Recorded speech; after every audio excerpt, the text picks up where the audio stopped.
Welcome to NML news channel. Bezawada Benz circle వద్ద traffic రద్దీ దృష్ట్యా కానూరు మచిలీపట్నం నడుమ 6 లైన్ల రోడ్డు విస్తరణకు వెంటనే ఉత్తర్వులు జారీ చేయాలని కేంద్ర ఉపరితల రోడ్డు రవాణా శాఖ మంత్రి నితిన్ గడ్కర్ని మంత్రి లోకేష్ విజ్ఞప్తి చేశారు.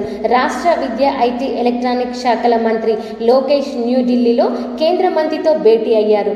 ఈ సందర్భంగా మంత్రి లోకేష్ మాట్లాడుతూ ఇప్పటికే సూత్రప్రాయంగా అంగీకారం తెలిపిన కానూరు మచిలీపట్నం రోడ్డు విస్తరణ ద్వారా విజయవాడలో ట్రాఫిక్ సమస్య పరిష్కారంతో పాటు రాజధాని ప్రాంత అభివృద్ధికి కూడా ఉపకరిస్తుంది. హైదరాబాద్, అమరావతి మధ్య కనెక్టివిటీ NH-65 కీలక పాత్ర పోషిస్తుంది. ఇప్పటికే మంజూరైన హైదరాబాద్ గొల్లపూడి రహదారి విస్తరణ ప్రాజెక్టులో అమరావతితో అనుసంధానించేలా అదనపు పోర్టు లీకేజీని DPRలో చేర్చండి. విజయవాడ నగర ట్రాఫిక్ రద్దీని తగ్గించడానికి తూర్పు బైపాస్ రోడ్డు నిర్మాణానికి సహకారం అందించండి.